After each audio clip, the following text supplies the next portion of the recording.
All right, guys, we back at the Pink Square Circle. We gonna talk about Jade Cargill teasing the upcoming feud with Bianca Belair here. Let's tune into it.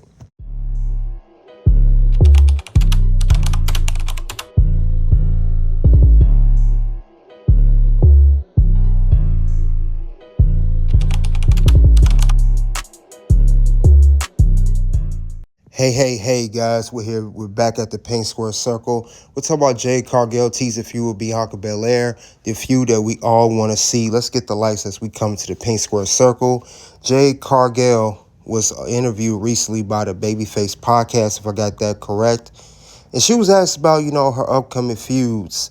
What's going to happen next now that she had two matches with Naomi, with the last being at Evolution, a no-holds barred match. Now, the question was asked, what's going on with Bianca Belair, the whole storyline? And Jade Cargill said that that is not over, and it's still some more story to that. Let's see what Jade had to say here. Evolution. I'll also answer a second question on that because I want to chase a squirrel.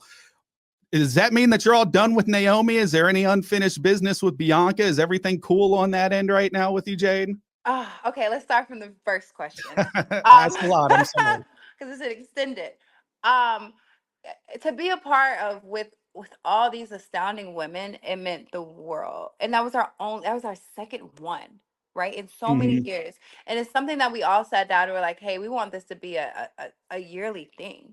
We want people, and I think if you ask anybody, that was one of the top PLEs of this year, and we did the best we could. We did the It was best we awesome. could with the storylines that were made, and we just wanted to leave people in awe and wanting more from these type of PLEs. I think we hit it out the ballpark. I thought the main event was jaw dropping. I think my match with Naomi finally was a thorn that was in my side for a while. I think after Mania, she tried to end my career. So where do we go from there? Yep. We have a match at Mania. Okay, where do you go from there? Because this girl was trying to take. At one point, she put razors in my birthday cake. She's Kind of savage. insane, and her fans are just as insane because they try to justify her craziness. But I think it was a great way to end it. A no hold bars match. I think that all the elements that we used were interesting. I didn't know a kendo stick hurt as bad. It was my first Oh. match like that. I didn't know kendo sticks knock the wind out of you. And I'm happy we only got that one time. Good for you. Goodness, that was something. But it was fun. I had a great time. The crowd was electric. I think we didn't even think that many people were going to come out for that show because we didn't do like the storylines weren't really there, but the fact that the crowd showed up for us was amazing, and the fact that we were able to deliver and people want more. I know it's something that's going to happen and be a yearly PLE. Now, moving on. There we go. Part um two. I don't know. I think there's so much more to be said about our story that is so many blank spots. um I don't know where Bianca and I are. I don't know what's going on between she and I. I know that I'm very guarded in a lot of this because Naomi is slick, but she's not that slick. Like, she's very messy, and I think everybody can see that she's very, very messy. Um, and Naomi was somebody in the industry where before I even came to WWE, I trusted, and I there's a lot of misunderstanding because it wasn't like Bianca and I were just like, hey, like it was something that was brought to us and we both agreed to it. Like anything else that happens in this industry. And me being new, I'm not going to present ideas. The idea was brought to me and I thought it was a great thing. So for Naomi to have these feelings for me and then try to take me out, for there not to be a conversation about that, for there not to be a conversation between Bianca and I, or all three of us, and just sitting down and really getting to it. And maybe it's going to take more than one or two conversations because things get hot. People want to fight. Um, I, I'm happy Naomi is out of my side, but I don't think she really is.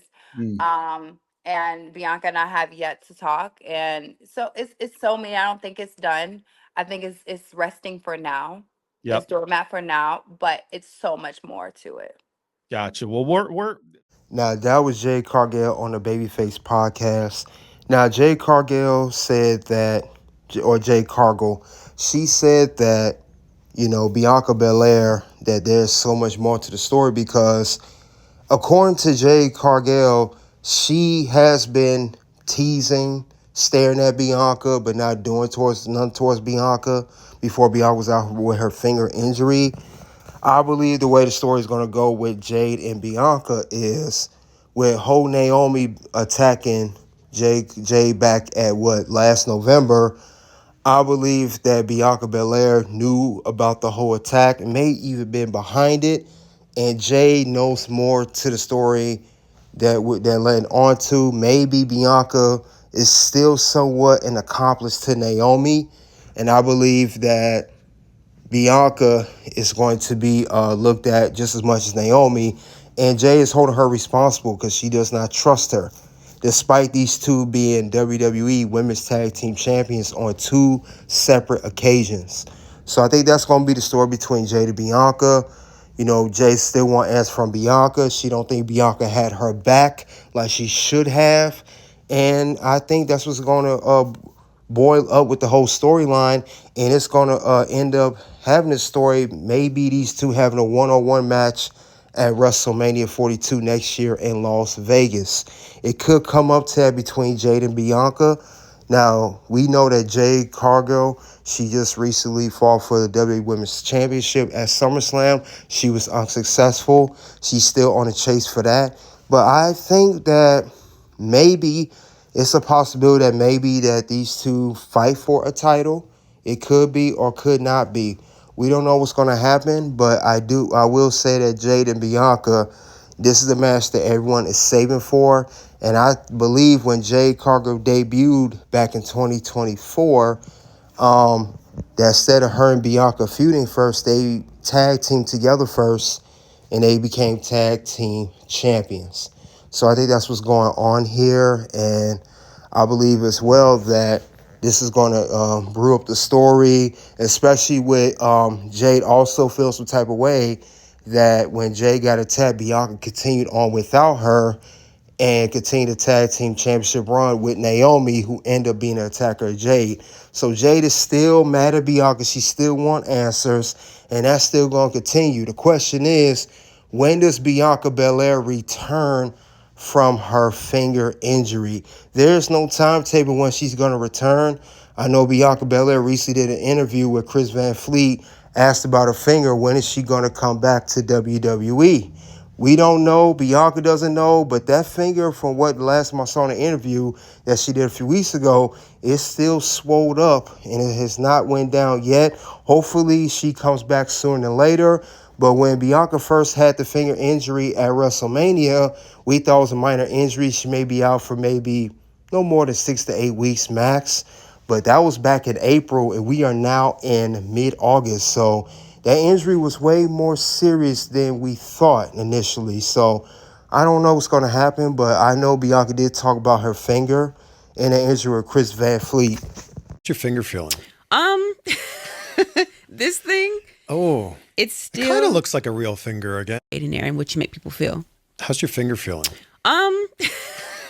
This thing.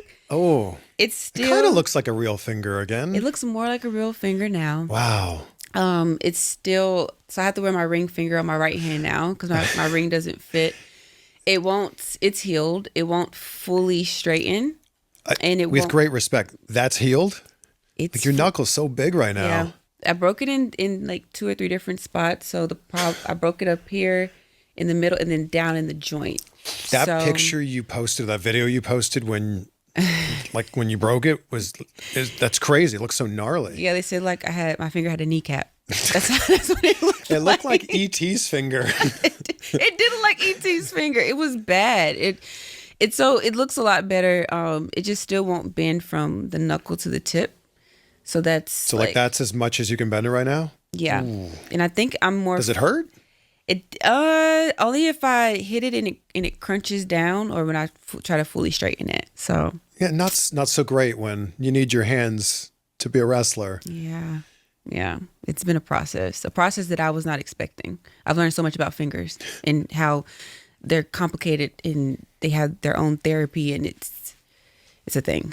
At what point in the match did this happen? So it was when we were doing like the triple German spot, when Io was on the top rope, and then it was Rhea, then it was me, and I came in German both of them off, and my hand got stuck underneath Rhea. Also, I went to the wrong side of Rhea, but my hand, I thought she was gonna go further over me, but we kind of just collapsed together. So when my hand went back, it got stuck under her, and she like literally crashed on my hand. And I knew immediately I knew it was broken, because usually in the match something happens and you don't feel it until after the match. Your adrenaline wears off and you're like, ow, my finger. But in the moment I was like, I thought I broke all my fingers. So the ref, you can see the ref, if you watch it back, the ref comes to me, he's like, are you okay? And I'm like, I just broke all of my fingers. And you just see me like rolling around on the ground, and it took Rhea to snap me out of the moment, because I was just rolling around on the ground, and she's like, Bianca. And I'm like, what? I was like, oh, we have to finish this match. How'd you finish? So you heard it there. Bianca Belair talks about her finger injury that she suffered at WrestleMania 41 in a triple threat match with Io Sky and Rhea Ripley.